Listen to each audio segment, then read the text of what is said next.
Hello friends, स्वागत है आपका आपके अपने यूट्यूब चैनल डिटेल ज्ञान पर।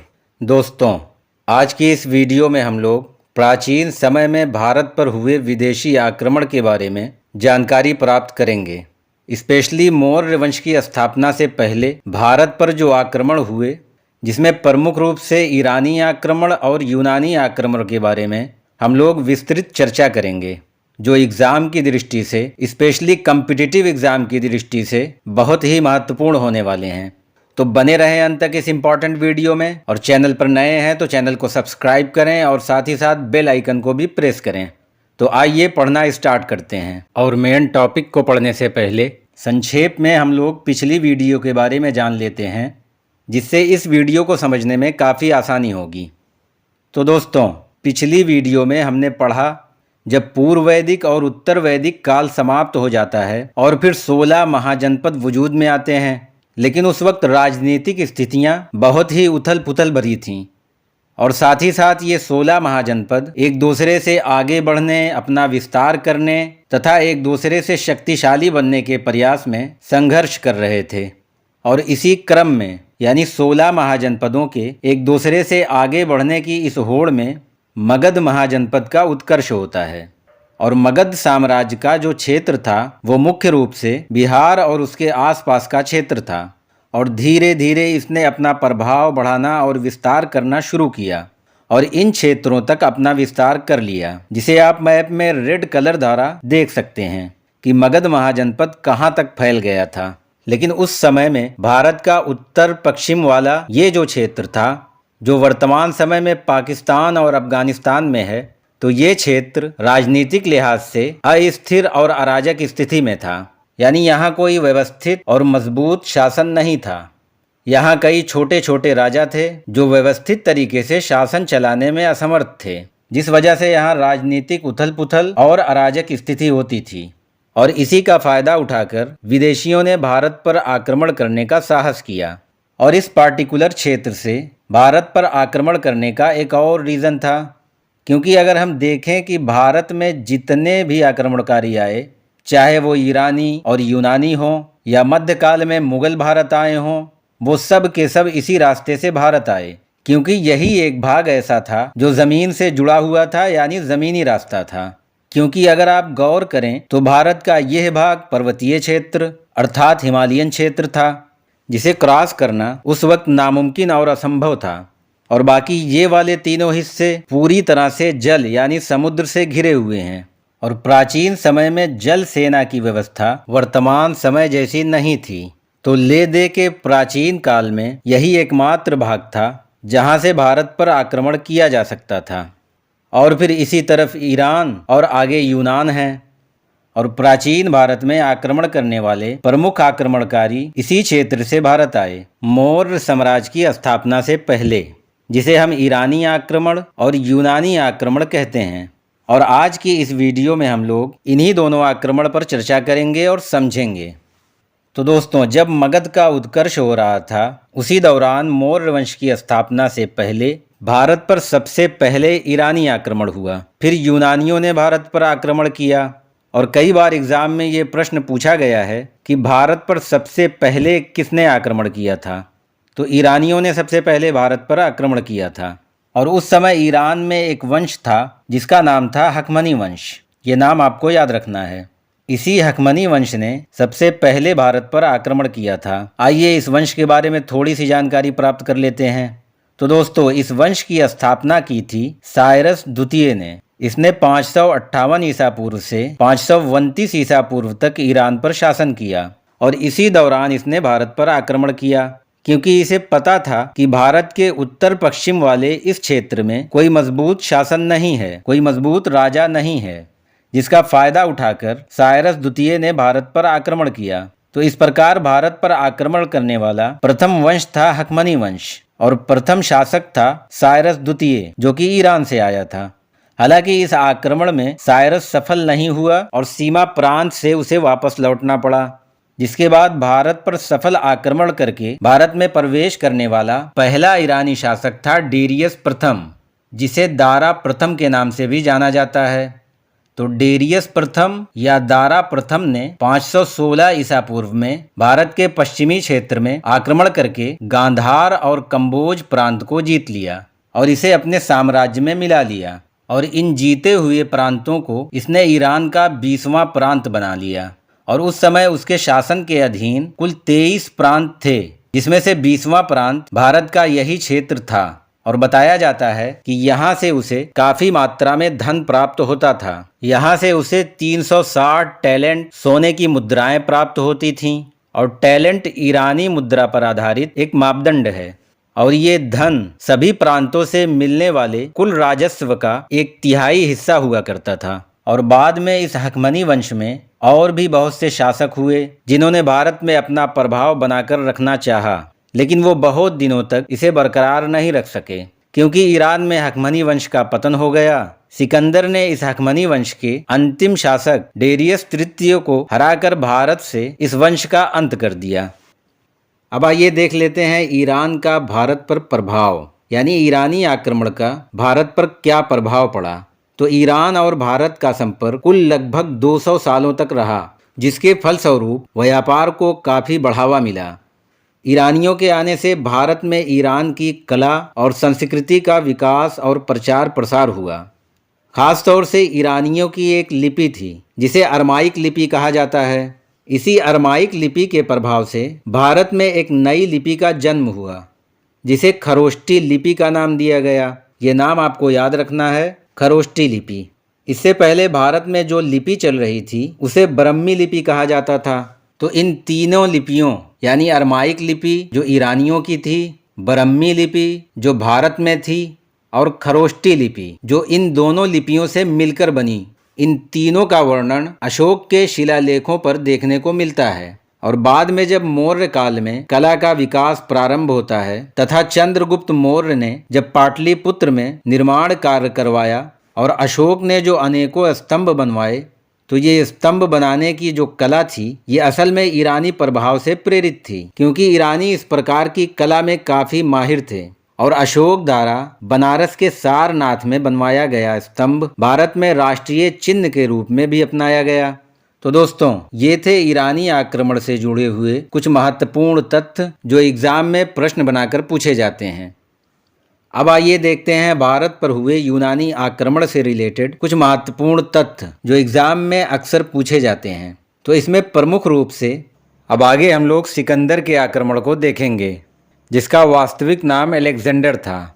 तो दोस्तों, सिकंदर के पिता फिलिप जो 359 ईसा पूर्व में मैसिडोनिया अर्थात यूनान का शासक बना और मैसिडोनिया को विकसित बनाने में महत्वपूर्ण भूमिका निभाई, लेकिन 329 ईसा पूर्व में उसकी हत्या कर दी गई, जिसके बाद उसका बेटा सिकंदर जो उस समय केवल 20 वर्ष का था मैसिडोनिया का अगला शासक बनता है। और इस सिकंदर ने न सिर्फ मैसिडोनिया को विकसित किया और सुदृढ़ बनाया, बल्कि अपने गुरु अरस्तु के आशीर्वाद से विश्व विजेता बनने की इच्छा जाहिर की।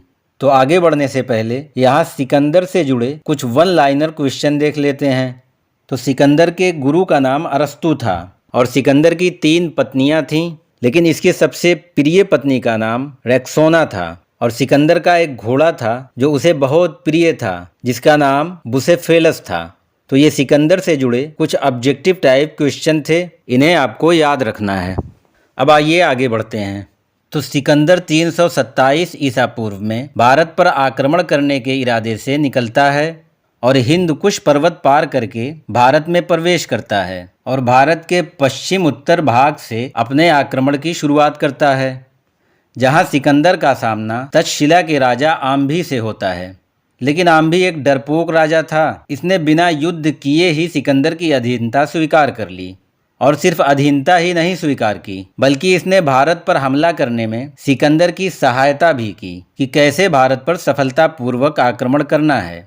तो बिना लड़े तक्षशिला को जीतने के बाद सिकंदर आगे बढ़ा और उसने पंजाब जो झेलम तथा चिनाब इन 2 नदियों के बीच का इलाका था उसके राजा पोरस या पुरु पर आक्रमण किया, जिसका शासन इन 2 नदियों के बीच वाले क्षेत्र में था।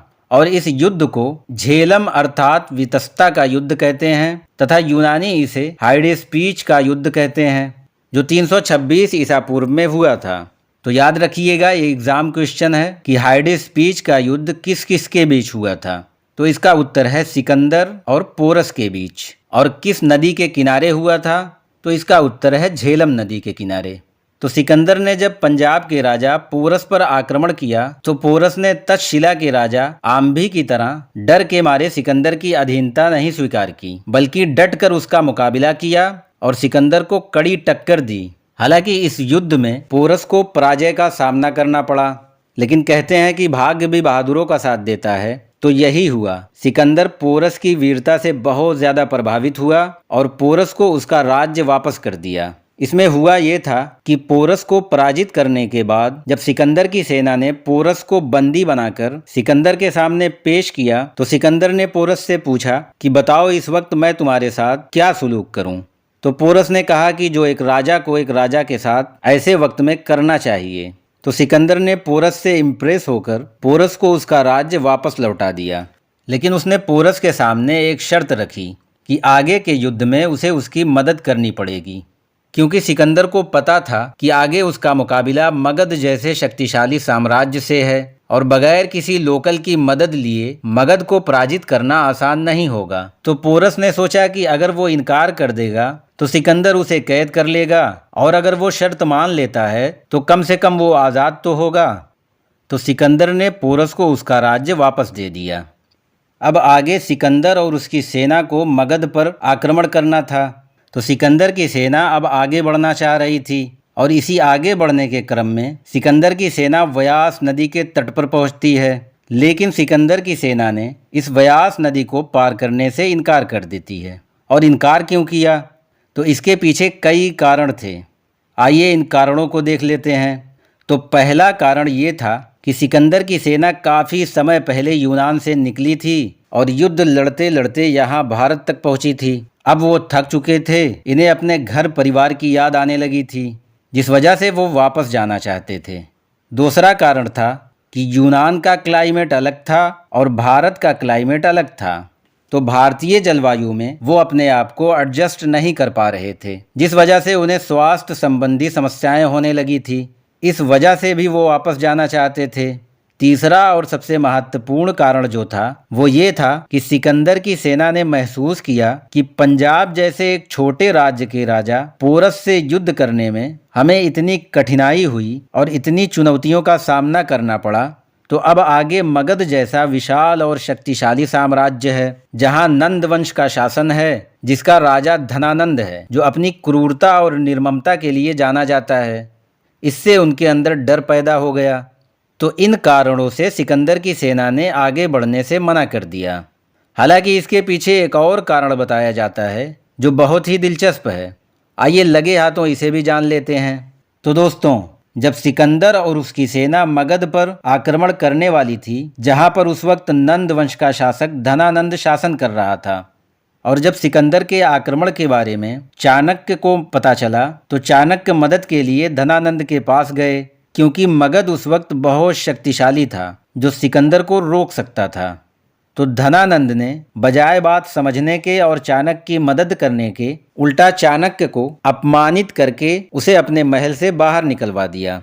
लेकिन चाणक्य ने हार नहीं मानी और सिकंदर को रोकने की दूसरी तरकीब निकाली। चाणक्य को पता था कि यूनानी बहुत ज़्यादा अंधविश्वासी होते हैं, तो चाणक्य ने इसका फ़ायदा उठाकर यूनानियों में ये बात सर्कुलेट करवा दी कि भारत देवताओं की भूमि है और जो भी व्यास नदी को पार करेगा और भारत में प्रवेश करेगा उसकी अकाल मृत्यु हो जाएगी। और चाणक्य रसायन विज्ञान के अच्छे जानकार थे, तो उन्होंने यूनानी सेना के भोजन में स्लो पॉइजन यानी धीमा जहर मिलवा दिया, जिससे यूनानी एक एक करके मरने लगे। अब उनका अंधविश्वास और बढ़ गया और यूनानी सेना ने व्यास नदी को पार करने से साफ इनकार कर दिया।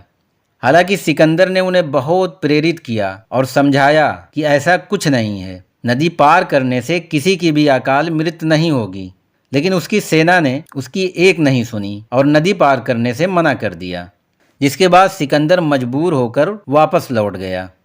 और इस वापस लौटने के क्रम में सिकंदर ने अपनी सेना को 2 भागों में बांट दिया, जिसमें एक भाग को जल के रास्ते वापस भेजा और सेना के दूसरे भाग को थल रास्ते से वापस भेजा।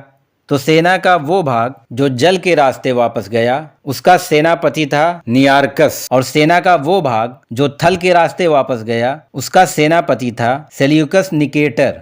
ये नाम आप जरूर याद रखिएगा क्योंकि ये एग्जाम में जरूर पूछा जाता है। आइए आगे देखते हैं क्या हुआ। तो वापस जाते हुए सिकंदर यूनान वापस नहीं पहुंच सका और रास्ते ही में बेबीलोन शहर, जो कि वर्तमान इराक में है, तो बेबीलोन शहर में 323 ईसा पूर्व में लगभग 32 वर्ष की आयु में सिकंदर की मौत हो गई और वो यूनान वापस नहीं पहुंच सका। सिकंदर भारत में 326 ईसा पूर्व से 325 ईसा पूर्व तक लगभग 19 महीने भारत में रहा। कितने महीने? 19 महीने। तो अब आइए देख लेते हैं कि सिकंदर के सफलता के कारण क्या थे। तो इसमें सबसे पहला और बुनियादी कारण था कि भारत में मजबूत सत्ता का अभाव था, स्पेशली पश्चिमोत्तर भाग में, जहां छोटे छोटे राजा बहुत ही छोटे क्षेत्रों पर शासन कर रहे थे, जिन्हें पराजित करना सिकंदर के लिए बिल्कुल मुश्किल नहीं था। दूसरा कारण है कि सिकंदर की सेना बहुत ही शक्तिशाली थी, जिसका मुकाबला कर पाना आसान काम नहीं था। उसकी सेना में तेज रफ्तार और ट्रेंड घोड़ों की भरमार थी। तीसरा कारण ये था कि अक्सर जगहों पर सिकंदर को देशद्रोहियों का साथ मिल जाता था, जैसे कि तक्षशिला के राजा आम्भी ने उसका साथ दिया था। अब आइए अंत में देख लेते हैं सिकंदर अर्थात यूनानी आक्रमण का भारत पर क्या प्रभाव पड़ा। तो सबसे पहला प्रभाव ये था कि भारत में जो छोटे बड़े राजा आपस में लड़ भिड़ रहे थे, सिकंदर के आक्रमण के बाद उन्होंने एकता की अहमियत को समझा और आपसी संघर्ष को खत्म करके एकीकरण पर ध्यान दिया। सिकंदर के आक्रमण का एक महत्वपूर्ण परिणाम ये था कि यूनान और भारत के बीच द्विपक्षीय संबंध की स्थापना हुई और यूनान और भारत के बीच व्यापार का अवसर पैदा हुआ।